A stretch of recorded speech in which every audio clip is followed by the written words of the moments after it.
Ladies, gentlemen, fellas, welcome to week 5. Sal Vetri here. We're going to take a first look. So welcome everybody in here right now. I appreciate y'all being here. Give me a second of your time. Like button for me real quick. Big ol' subscribe button pops up. We're about to hit 30,000 subscribers. I appreciate you all a ton. We had a fantastic week 4. The best NFL week 4 I have ever had, actually. Taking down $17,000 Rooskies last week was a lot of fun across all the sites. So loads of fun there. Big old week. By the sounds and looks of it via the Twitters, Patreon, all that stuff, Discord to an extent. Yeah, some people are winning money as well last week. So be sure to hop into the Patreon link down below, projections, rankings. Exactly what I'm doing in GPPs each and every single week in the Closing Thoughts podcast, 20 plus pages of game by game notes, a whole bunch of stuff to help you be more informed, which will allow you to have a better access at all those dollar rooskies in these contests. Today's show is going to be sponsored by Monkey Knife Fight. Monkey Knife Fight, player prop site, more or less, over, under, all that type of stuff. Later in the week, we'll have the player prop show coming out Friday at noon is when it's, as of right now, scheduled. Then you could use that player prop show or just some of your own intuition, knowledge, and maybe even some of your own emotions if you really want to out there, some of your favorite players, to bet any of the props, the over-unders. And if you use the promo code VETRI, VETRI, on Monkey Knife Fight, upon your first deposit, a 100% deposit match up to $50 Rooskies is what you're going to get. You get $100 in your account if you want to put it all the way in there. Put 50 in, you get 50 back. You want to just put 10 in, try it out, you get 10 back. There you go. You use that player props video later in the week to kind of have a guided access point as to where you can go if you need some help, or you can just do it yourself. Check that out down below. Again, promo code VETRI, VETRI, lets them know that you came from me. Let's start this bad boy off with the quarterbacks. And I'm going to put a big disclaimer out. I'm recording this on Monday. I'm recording this a day earlier than I usually do. I usually record Tuesday mornings. I'm going to have to be traveling Friday to Saturday, so I'm trying to get all my content out a day earlier. I'm recording this right now Monday afternoon, exactly noon, 12:01 Eastern time, noon 01 Eastern time right now on the East Coast. So these 2 Monday night games that have not gone out, I don't know what to really make of them yet for this next week because somebody can get hurt. So if Patrick Mahomes, if Clyde Edwards-Helaire, if somebody who I'm high on or at least talk about and don't mention an injury gets hurt tonight in the Monday night games, now the Packers are going to have off. They're going to have a bye week, so we don't have to worry about that. But for those other teams in the games, the Chiefs, the Patriots who are going to be on this slate, the Atlanta Falcons, if something happens to a key player or just a player in general and I don't mention it, that is why there's your early disclaimer. So starting with the quarterbacks, yeah, $7,400 Dak Prescott. I mean, that's too cheap. Right? I mean, that's too cheap. And now this is a situation where we expect them to hopefully get a lead and manage. Last 2 weeks they've been playing from behind, unexpectedly against Cleveland, who's not a really bad team, right? They're a top 5 overall offense. They're a top 8 overall defense right now. The Browns through 4 weeks. That's a good team that came in there. And again, they were only 4.5 point underdogs. They end up getting in a situation, the Browns, where they're leading the Cowboys and the Cowboys have to play from behind. And the Cowboys have been having to play from behind from all the teams they're playing. Seattle's a good team. Atlanta has a good offense. This could be the week that it could be a little bit of a gotcha spot, right? I've been on the Cowboys stacks every single week. They helped me take down a lot of dollar rooskies last week. The week before that, we profited a couple $1,000 too because of our Cowboys stacks primarily. I continue to want to play these Cowboys stacks because DraftKings isn't making the stack expensive. Sure, Dak's price goes up like a couple $100. Sure, Amari's price goes up like a couple $100. Gallup's price is still in the 5K range. CeeDee Lamb's $6,000 flat. Dalton Schultz is affordable, right? So these stacks are still easy to play, but I will point out to you this week, the Cowboys are going to have a pretty impressive team total. They're going to be big favorites. This could be, and we thought maybe it would be last week, just 4.5 point favorites, but if they're going to be a touchdown to 10 point favorites, whatever it ends up being, this could be a situation where it is Dak Prescott not throwing 45 times for 450 yards, and he's only throwing 35 times, and yes, at the price point, then it's not going to be getting you there, and it's an Ezekiel Elliott game. So I will put that one out there right away, but back-to-back 40-point games, 3 straight games of 450 plus yards, he looks very, very good. He should be an $8,000 quarterback in this matchup because right now the Giants rank 25th in coverage and 23rd in pass rush. Yes, the offensive line of Dallas has been struggling. A lot of guys going on IR, guys retiring before the season started in terms of Travis Fredericks. Does not look good, but it has not stopped Dak Prescott from dropping 40 burgers in DFS. I will say, I have interest. He's a yes right now. But as the week goes on, if there's going to be a lot of ownership there, this could be a jump-off week and hedge it all on Ezekiel Elliott in the ground game. But for right now, I'm on Dak Prescott in the Cowboys stacks yet again. Next up is Matt Ryan. Again, they're going to be playing tonight. So if something happens to Matt Ryan or one of his playmakers, I'm not going to mention it because the game hasn't happened yet. If I knew what was going to happen, I would win the Millionaire Maker tonight. And maybe tomorrow, by the time I'm recording another video, maybe I will have won the Millionaire Maker. That'd be pretty cool. But Matt Ryan's $6,100, and he gets a Carolina defense that right now, overall, they're terrible against the run, dead last against the run. But right now, in overall defense, they rank 26 against the Atlanta passing offense that ranks 9th overall. There's many stacking options here, right? He's $6,100. He's looking like an early week cash consideration quarterback. You know, get 3 or 4 guys that you consider for cash, filter it down. The projection will look good on him. The matchup looks good. As long as Julio and Ridley stay healthy tonight, they're active and ready to go. You still have Gage, you still have Hayden Hearst. There's a lot of stacking options for GPPs. The primary options are going to probably be Julio for me, and then obviously Ridley, but lots of depth pieces from that. He's top 5 in attempts coming into week 4. There's a 55 game total at the look-ahead line for this one. It's looking very very good at $6,100. Again, he's probably $700 too cheap for this matchup. I'm going to like it. The team total looks great. Get yourself some Matt Ryan stacks. And again, he's a cash consideration for me. Next up is Teddy Bridgewater on the opposite side of that game. We finally got to Teddy Bridgewater. This could be the week that he wins a GPP for you. Now, when Dak Prescott goes for 40 plus points and everybody's throwing pass happy in the entire league, he doesn't get you there, but he had a very good week 4, right? It was the first time that we saw that GPP upside. And every single week he's been a maybe. And last week he was a yes for me. He was my second highest or my third highest owned stacks. It went to Desean Watson, then the Dallas Cowboys, and then it went to Teddy Bridgewater in Carolina. I'm going to have interest again. This Atlanta team, their secondary right now ranks coming into the Green Bay game. It says top 10 on PFF in secondary coverage, but that's not man-to-man coverage. Man-to-man, they're very bad. I mean, we saw Seattle take advantage in week 1. We saw Allen Robinson take advantage of them last week. I assume tonight somebody from the Packers will take advantage of them. Maybe it's Robert Tonyan, maybe it's MVS, maybe it's one of these Darius Shepard or Malik Taylor. Who knows at that point? But I'm sure that somebody will because they're beat up. Denard's beat up, and their secondary in general, Isaiah Oliver being their best secondary player, that's not great. Teddy Bridgewater in week 3 went for 276 passing yards, 2 touchdowns, but we got to see the mobility, and he looked good on the ground. His leg looked fine. It looked like vintage Teddy Bridgewater before his injury. 32 rushing yards and a touchdown. Atlanta's in the bottom third of the league in pressure rates right now. Carolina is also in the bottom third of the league in pass blocking, so that's not as great. Maybe leads to a little bit more rushing upside and scrambling for Teddy Bridgewater, but I like it. You have clear stacking options. Robbie Anderson, DJ Moore, and Curtis Samuel. That's the only guys that you really want to be stacking with Teddy Bridgewater. I don't want the running back in there. I don't want Ian Thomas in there. And then it seems like you have endless run back options on the opposite side. All the passing game options, and even Todd Gurley as a run back option against the Carolina run defense that is dead last in the league through 4 weeks. So Teddy Bridgewater is in play for me. And then after that, I have to see how the rest of the week goes. Those 3 guys I know that I'm going to like. Maybe I'll get a little bit lower on Dak. I know I'm going to like Matt Ryan. I know I'm going to like Teddy Bridgewater based on the game environments and those ones. Then as the week goes on, I'll have my projections out on Wednesday. I'll have my rankings, and I'll start to develop what my GPP player pool is going to look like. I'll crunch my 150 lineups, my 20 maxes, because after that, yeah, Daniel Jones at $5,400. He looks good because of the matchup, right? Dallas gets the huge bump, or they give the huge bump to the Giants offense in this one. Dallas sports the league worst 32nd overall defense and 32nd overall in coverage. If you don't know, that's dead last. They're 23rd in pass rush. So all these things are not very good, which matches up for a very good spot for Daniel Jones. The issue, however, is this is not the Browns coming in. Look, you might think the Browns are bad this year. They came in on back-to-back games of 30 plus points on their offense. It was a top 5 offense going into last week. Yes, that factors in the running game, which is number 1 in the league right now, but still a top 5 offense. They have good playmakers. They have a good offensive line that's improved, and now you have this offensive line with the Giants that's not good, a number 28 overall offense where there's no Sterling Shepard, there's no Saquon Barkley. They still have weapons, of course. They have Golden Tate, Evan Engram, and right now on the outside they have Darius Slayton still, but it's not the same situation of okay, we saw the Falcons in Seattle have huge games against this Dallas defense. Yeah, those are good offenses. Those have good quarterbacks. Okay, we just saw Baker Mayfield have it. Yeah, he might not be a great quarterback, but it's a good offense. This defense sucks, but it does concern me. It does concern me as a trap spot for Daniel Jones. He's very cheap at $5,400. I assume he'll be over-owned in this spot. There are clear stacking options. I would rank the stacking options as Darius Slayton, Evan Engram, and Golden Tate in that order. After that, that's all I really want. I don't want any Ratley. I don't want any of the running backs in my stack options. As bad as the Cowboys defense is, that's equally as bad of an offense in the Giants. Now, I do think the Giants are going to be playing from behind, so more pass attempts. I just don't know how efficient they're going to be like Baker Mayfield was this past week, and also Jarvis Landry throwing for a touchdown. So Daniel Jones, I wanted to make him a yes right away because he's only $5,400. I don't trust him enough in cash, and I don't know if I want to get a lot of ownership towards him and those Giants players behind that offensive line in GPP. So for right now, it's a wait and see as the week goes on. Lamar Jackson's going to be in play. Look, he's $7,900, and he has to hit you with the rushing game for really to pay off on a GPP. But cash game, you can feel pretty secure about it. He had the 50-yard touchdown the last week. He had 7 carries, 53 yards, and a touchdown. He had 2 more passing touchdowns for almost 200 yards, and now he has a really good matchup against Cincinnati. And the biggest thing, he beast moded Cincinnati last year. The biggest thing is that Cincinnati ranks 32nd in pressure rate, pass rush.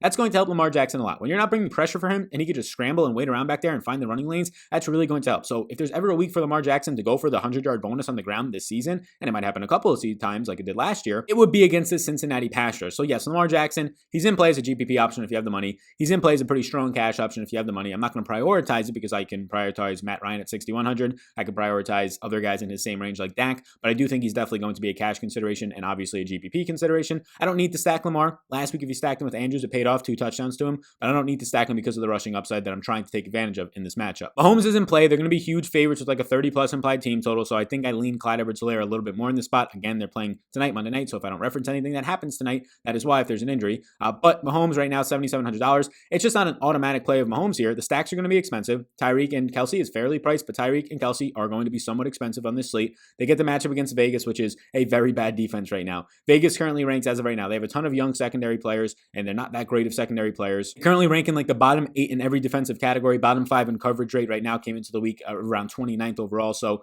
this is a really good spot. Josh Josh Allen picked them apart from everybody, right? Gabriel Davis, the rookie. Steph Diggs had a fine game. John Brown had a decent game. Cole Beasley had a good game. Everybody picked them apart in every single position, so that's only going to get much worse when KC comes to town. So Mahomes at 7,700, I'm going to have Chiefs stacks. I'm going to have Chiefs stacks. I'm going to have Chiefs stacks. It's kind of as simple as that. It just comes down to, do I want more Dallas stacks at a cheaper price point for Dak and their pass catchers, and then working in things like that. So I like it a lot. This could be a situation where, yeah, you might think that they're going to be up and running the ball a lot, but that's not really going to take over till the fourth quarter, right? You can have Patrick Mahomes throw 4 first half touchdowns and get you there just in one half in this matchup, and he's done that before against this Las Vegas or Oakland team in the past. Josh Allen's in play at 7,500. He had a pedestrian game, it seemed like, last week, and he still had 3 total touchdowns, 1 rushing touchdown on the ground. That's all he kind of did on the ground, a goal line QB sneak, 288 passing yards. So in a bad week, he only almost has 300 yards and 3 touchdowns. So pretty good there. The issue for me right now is I do prefer Mahomes and Dak Prescott and their stacking options right now, but Tennessee does rank 20th in pass rush and 18th in total defense, so it's still a fine matchup. Kyler Murray, 7,200. Look, he escaped last week. He had under 200 yards. He averaged 4.3 yards per attempt, which is absolutely brutal and horrific, but he ends up getting 3 passing touchdowns, and the big thing, he gets 78 yards on the ground to kind of savage some of the weeks at $7,000, but now his price point increases. And I'm okay looking past last week. It was a bad performance, but he's been struggling in the air already this season a lot. Now his yards per attempt is now into the mid-6s. That's not that great of a number overall. He had a good week 3 from a passing perspective, but outside of that, he hasn't really had a good passing game usage this year. It's just mainly his upside is coming from the ground for fantasy. And we can continue to rely on that, and that feels good for us. New York Giants are 23 in total defense, and they're 29th in coverage, so it is a good spot for him. $7,200, he's in play for me. The price point's coming up, though, right? He's right next to Dak. I much prefer Dak. I do prefer Patrick Mahomes in the 7K range, even for a little bit more expensive money. And then some final options and some closing options. Desean Watson against Jacksonville. He had his best week of the season last week. 9.1 yards per attempt is a very elite number. 300 yards and 2 touchdowns, but he hasn't done much on the ground this whole season, especially last week. Jacksonville's pretty much an average defense so far, which is a lot better than we expected. If you don't expect him to be there at the end of the year, then this could kind of be a buy lowish spot on Desean Watson and kind of trying to take advantage of what may seem like an overhyped Jacksonville defense by the end of the season. But the problem is stacking options. Brandon Cooks lays a goose egg. Randall Cobb not doing too much. Kenny Still's not doing too much. It's basically Will Fuller out there. And if you know me, you know that I like to full on game stack every single one of my GPP lineups. I don't think you have to do that. Like a quarterback plus a wide receiver, run it back with another option. I personally go quarterback plus 2 of his pass catchers, meaning wide receivers and tight ends. And it doesn't have to be a tight end, just 2 pass catchers. I don't put running backs in there 99% of the time right now, and it's been working out for me this year, so I'm going to continue to game stack. If you don't want to game stack, right? If you just want to have one player, one pass catcher, and one option from the other team, you don't want to full on game stack with a 2-stack option, then yeah, just go ahead and get yourself Desean Watson and Will Fuller and run it back probably with DJ Chark. That's a pretty easy and simple stack right there if you're not trying to full on game stack the game. Gardner Minshew, Philip Rivers to an extent. I don't really know how much I need these stationary quarterbacks. Philip Rivers doesn't seem to have the overall upside. A lot of injuries on his offense right now. A couple guys banged up and nicked up. No Campbell, obviously. Michael Pittman was out last week. Zach Pascal is seeming like he's having a hard time getting a ton of separation right now through the first couple of weeks. So not sure how much I dip down into the 5K range outside of maybe Bridgewater and some Daniel Jones as the week goes on. For right now, that's where I'm at this position. I will say that Jared Goff came into week 4 as the number 1 player in yards per attempt. He's been thriving off of play action passing, and now he gets a Washington secondary that has just been very meh so far. You know, the stacking options for this team, right? It would be Jared Goff, Robert Woods, Cooper Kupp seems like the top stack, run it back with Terry McLaurin and or Antonio Gibson. That's where I would go if I'm playing any Jared Goff stacks and GPPs. Next up is the running back position. And please do hit the like button for me and the big ol' subscribe button. I appreciate that a ton. If you're listening on the podcast, how those ears doing? Please do hit the follow on Apple, Spotify, Stitcher, wherever you are. Takes 2 seconds of your time. $50 giveaway for somebody this week. One person will be randomly selected Sunday night. If you leave a way for me to contact you, I'll reach out to that person. $50 giveaway if you leave a podcast rating and review for Apple devices, the Apple Store. For Android devices, Stitcher. Just takes 30 seconds of your time. 5-star rating review. Say something nice about this program. So we start the running backs off with Ezekiel Elliott. Look. It's tough to say that he's not almost a cash lock this week. There's not a lot of studs on this slate. You don't have Dalvin Cook. You're not going to have Aaron Jones, right? There's not a lot of studs at all on this slate for the most part. No McCaffrey and Saquon. They're all hurt. There's not a lot of guys to be choosing from. So Ezekiel Elliott just seems like a pretty obvious option for me in cash games. Honestly, seems like a pretty obvious option in a lot of your GPP lineups. If you're not playing a Cowboys stack, I personally will not be stacking Ezekiel Elliott with the Cowboys. But last week does give me a little bit of consideration to maybe do that. So this is what's happening. Back-to-back games, they've had bad game flow, right? They got down big and really big to the Cleveland Browns. They got down big and decently big, 2 scores to the Seattle Seahawks. So his passing game or his running game role was not there. He did not do much on the ground. But in both weeks, he saw a lot of targets. He's seen 20 targets in the past 2 weeks. And this past week, he had 8 catches, 71 yards on those 8 targets. So that's where I kind of say, if he's going to have 8 catches and then he's going to get 71 yards for Dak, that's a little bit decent. But again, I'd rather stack this offense with the wide receivers and the tight end that have 100% correlation, where Zeke has nowhere near 100% correlation with the points that he puts up. And I'll clarify by saying if, yes, a wide receiver has like an end around for 8 yards, it's not 100%. I get it. But for the most part, anything in the passing game is going to be 100%. So yeah, right now it looks good for Zeke. Like he still had over 20 fantasy points in a game where they're trailing by a ton against a good defense in Cleveland because he can catch 8 passes. He could see 12 targets the week before that. So if Zeke's going to do that without scoring a touchdown, he goes for 20 plus fantasy points. Yeah, he's full on game flow independent. His price point should be like $8,500. He gets a Giants who are a very sneaky good defense when it comes to stopping the run. They're top 5 in defensive line play coming into week 4 as week 4 is ending up. And that's exactly where the Browns were this past week. And yes, they stopped Zeke on the ground because of game flow a little bit, but he still was able to get it going in the passing game. And Ezekiel Elliott got over the line of scrimmage. Mike McCarthy didn't challenge it for some reason, and then they ended up getting in. But he would have had a touchdown in this game, which would have been like a 26, 27 point performance. And if that's the case, maybe Zeke is $8,500. So yeah, Zeke for me just looks kind of like wherever you're playing. If you're playing one lineup this week, you're probably starting with Ezekiel Elliott. After that, look, there's not a lot of studs. I have interest in the 3 studs on this slate and how I'll classify them as studs. Next up, Clyde Edwards-Helaire. Again, whatever he does tonight, maybe this will make him a little bit deflated in price if he goes for 20 points. I currently in week 4 have Clyde Edwards-Helaire projected against the Packers. We will be knowing how he does based on my projection. But I have him projected for right around 19 fantasy points. 18.9 fantasy points with a ceiling into the 20s, which just seems pretty obvious. So yeah, averaging 18 fantasy points per game right now. Gets an Oakland defense that ranks 28th in the league so far. They're allowing running backs to kind of pile up receptions. In the last 2 to 3 weeks, we've seen a lot of receptions and targets go Clyde Edwards-Helaire's way. We've also seen him run out the clock in these situations.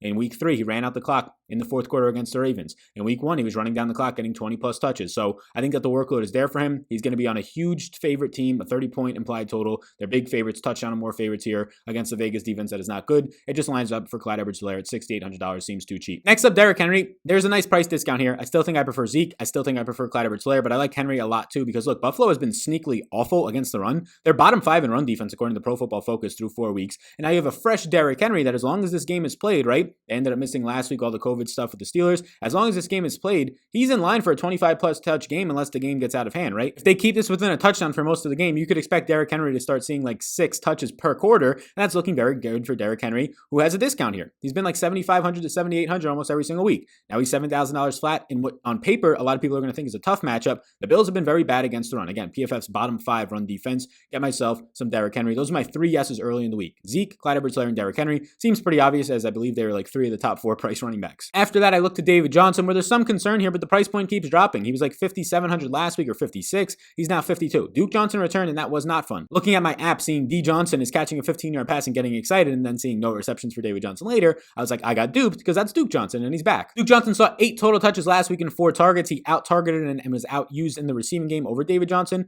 David Johnson still did see 2 catches. And the big thing that was nice was David Johnson was getting all the goal line usage. He got 3 carries inside the 5 and 2, and this was all in the same drive, same series, and 2 on the 1-yard line, just couldn't get in the end zone. It was rough. He picked up 18 total touches, the most that he's seen on the year so far. He remains heavily involved running routes, so we'll see if that continues with Duke Johnson not out there. Look, he's $5,200. If you tell me in a matchup against Jacksonville, who has had a sneaky good run defense so far, top half of the league, but at $5,200, if you tell me that he's going to be in a situation where he sees 15 plus touches, still involved in the passing game and getting all the goal line and red zone work, I'm going to take advantage of that in some of my lineups at $5,200. Opposite side of that game is James Robinson. He's expensive at $6,700, but Houston is a bottom 8 run defense so far. Jacksonville's offensive line right now, the run offense ranks 25th in the league, but in the big but is the opportunity for James Robinson and what he's making of it is fantastic. He had another 20 plus touches in week 4, 21 to be exact. He ended up bringing in a couple of receptions, 4 of them. He goes over 100 total yards and he's being involved in the red zone. So just because he's $6,700 and you don't recognize the name as much, don't go right away to crossing him off. I know that he's more expensive than Miles Sanders. I know that he's more expensive than guys like Mixon and Josh Jacobs and Kareem Hunt, who might not have Nick Chubb this week. I get all of that, but I think you should at least look at him and credit him for being a guy who's probably going to see 18 plus touches this week if the game stays close. Next up is Miles Sanders in this Philly offense. I mean, they got the W against Nick Mullins, but it's just absolutely abysmal right now. It's really tough to be seeing this happen to Miles Sanders right now. He gets a number 3 overall run defense in Pittsburgh, the fellow Pennsylvania team. He had 15 total touches for just 76 yards. He's being overthrown now back-to-back weeks on some potential big plays. He ended up putting up those 15 touches for 76 yards against the top 10 run defense and now gets an even better defense this week. So I'm a little bit concerned. I don't know how much they're going to have upside here against Pittsburgh in this game to really run the ball and run the clock out. So you really have to rely on the passing game role, but he only had 4 targets last week. Hopefully they adjust something, the Eagles, and say we need to get the ball in Miles Sanders' hands more because right now at $6,500, I'm not all that interested. And as I record this video, I just got the news via Twitter that Nick Chubb is going to be placed on IR. So I have him in yellow right here to notify you that he's going to be potentially injured. We just got the news live that Nick Chubb is going to be placed on IR, and that's perfect timing because literally the next guy on my list, wow, how coincidental. Next guy on my list is Kareem Hunt.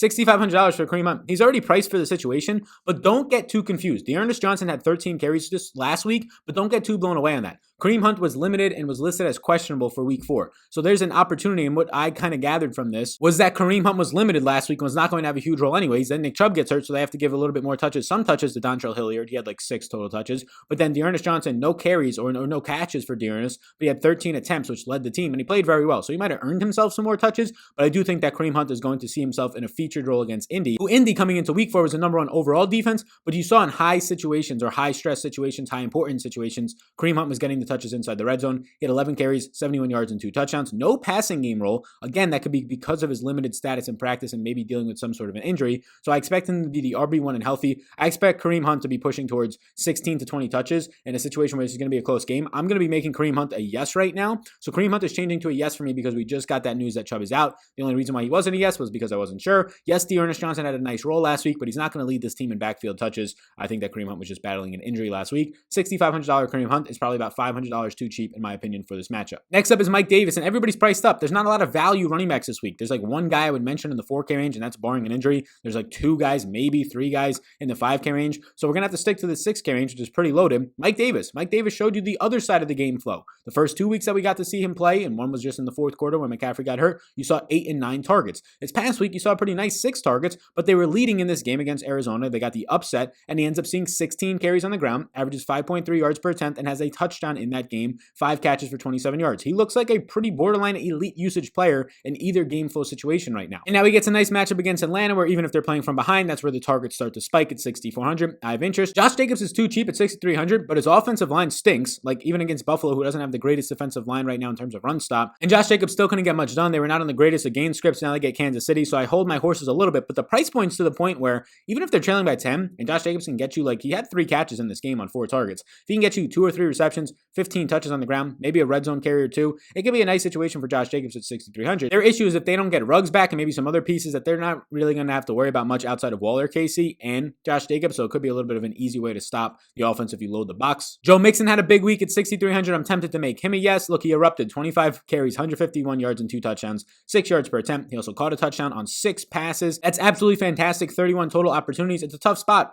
Run defense for Baltimore is number 6 overall in the league so far through 4 weeks. I'm tempted to make him a yes, though, because $6,200 or $6,300 is a little bit cheap, especially if he can keep that passing game involvement. Jonathan Taylor's snaps and opportunities have gone down each of the past 3 weeks. That's a concern at $6,200. Now gets this tough matchup against Cleveland's defensive line. The price point is going to keep him in play for me, though. It's only been 2 weeks of concern, but we have not seen a passing game roll at all out of him these past 2 weeks. $6,200, I'd prefer Mixon. I'd probably prefer right now Josh Jacobs as well. And then some 5K options down here. Todd Gurley, look, he's an option in run back stacks if you're going to play Carolina. I would not put him in my Matt Ryan Atlanta team stacks, but he's a decent spot because $5,700, unless something happens tonight on Monday Night Football, he's getting the usage still, even with a nice run from week 3 of Brian Hill. Todd Gurley still had his best game in week 3 to that point. So Todd Gurley, $5,700, dead last run defense in Carolina, looks like a nice spot. Antonio Gibson continues to look good, 17 touches and 4 catches last week, 128 total yards, his new career high in his young rookie season, and a touchdown. Right now, this Rams defensive line might get some pressure, but 26th in run defense, Washington 13th in run blocking. They're going to be big underdogs, so Antonio Gibson potentially can see himself having more receptions. J.D. McKissick is still lurking, though, as he had a lot of receptions as well last week. So right now, he's not anywhere near a lock at $5,000. Definitely not a strong cash play, in my opinion, as a big underdog. He's in play in cash, but he's more of a GPP play for me, Antonio Gibson. We've now seen what he can do in multiple games if he just gets the usage. Chase Edmonds, who yesterday alone had a very nice game, caught a touchdown once Kenyon Drake left later in the game, a 2-yard touchdown. He had 6 targets, 5 catches. This entire season, Kenyon Drake only has 5 targets. So Chase Edmonds was the pass catching back even before there was an injury to Kenyon Drake. And now it seems like if indeed Kenyon Drake is out, yeah, Chase Edmonds at $4,700 looks fantastic. But keep a close eye on that. We don't have much news yet. And then San Fran's running backs. Jerick McKinnon, 21 touches, 7 receptions, all 14 carries. There was like one other running back to see a touch on the ground. Jeff Wilson saw 1. But keep an eye on this. If Raheem Mostert is back, I don't have much interest then in the backfield. It gets murky. If Raheem Mostert misses again, well then, yeah, against Miami at $5,800, McKinnon is in play. Next up, we move into the wide receivers. Again, be sure to check out Monkey Knife Fight. Promo code Vetri, V-E-T-R-I, get you a 100% match up to $50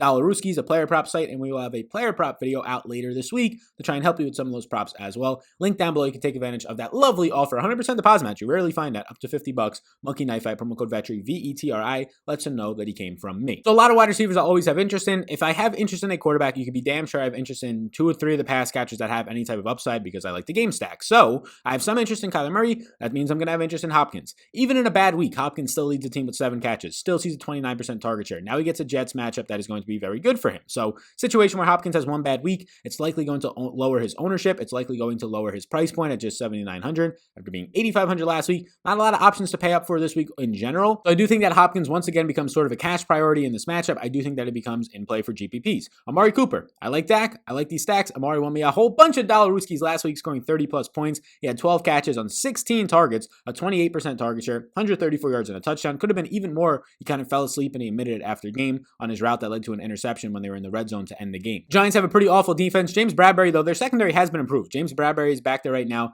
They have Logan Ryan in the slot. I don't think this is any type of a shadow, or even if it is a shutdown matchup against Amari for Bradbury. Amari's really difficult to shut down, if at all. He runs too good of routes and he's used in all parts of the field and also in the slot. Although he's $7,400, I do think that he's still too cheap. Like Amari, in my opinion, should be close to Hopkins, like $7,800. So I think you're still getting a little bit of a discount, especially if you want to stack this game up. Amari's in play for me. Julio Jones on the 2-game Monday night slate, $6,000 is pretty crazy. He's only $6,800 for next week. So as long as he stays healthy, gets a matchup against Carolina where they have nothing in that secondary. 26 in overall defense. In my opinion, Julio Jones might be like $600 to $1,000 too cheap for what's going to be this matchup. Yes, Ridley has been doing good, getting all the red zone usage. Julio Jones, though, still has a hovering around a 20% target share in the first 2 games that he's played. He missed week 3. He'll play tonight as I record this on Monday. So Julio, for me, yeah, like these Matt Ryan stacks, it becomes easier to stack them when Julio is just $6,800. It becomes difficult when Ridley's all the way up to $7,500. I'll have interest in Ridley as well at $7,500. Just have more interest in Julio right now because look, if I'm going to be going up to Ridley, if it's a one-off situation, if it's in a stack, obviously you're stacking with this quarterback. But if it's just a one-off situation or considering it for cash,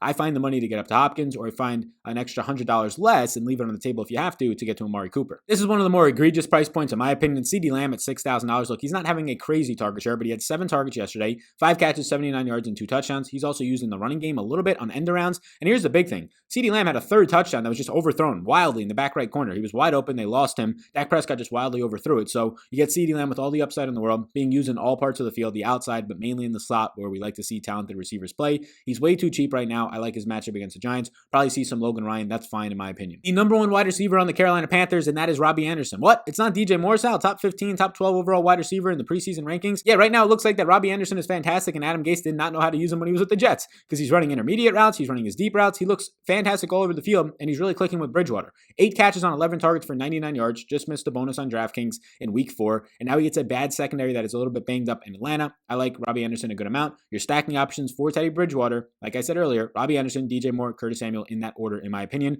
$5,900 is too cheap still. Next up is the final guy of all the wide receivers that I think that I would like to stack, and I honestly think that Cedric Wilson's at least worth mentioning, and Noah Brown. They're catching passes in this offense right now of Dallas, but if they're going to continue to throw a lot of passes, they'll be in play, but if not, it's mainly going to be those 3. And Gallup did lead the Cowboys last week, although he didn't produce much, just 5 targets. He led the team in routes run, he led the team in snaps. That's what's been happening all season long. So in week 3, he blows up. Week 4, he does nothing. Week 2, he does nothing. Week 1, he's playing average. So again, I still think he's in play. If you're running that many routes and seeing that many snaps in this offense, you're going to be in play. And again, he's only $5,400. So after CeeDee Lamb had the big week, after Amari had the big week, there's a chance people gravitate towards Gallup because he's cheaper. Either way, I think he's going to be strongly in play for me. Now, if we like all these Dallas guys, we need some sort of run back options. We'll get to some of them, right? Evan Engram in the tight end, but one of them right here is Darius Slayton. $4,800 as a potential run back option with a lot of upside against his bad Dallas secondary. You can sign me up for that. We've seen outside receivers just dominating the secondary so far. It doesn't matter who it is at this point. It could be every single player, it seems, on the Atlanta Falcons. It could be DK Metcalf and Tyler Lockett, Metcalf being the outside receiver. Last week, you ended up seeing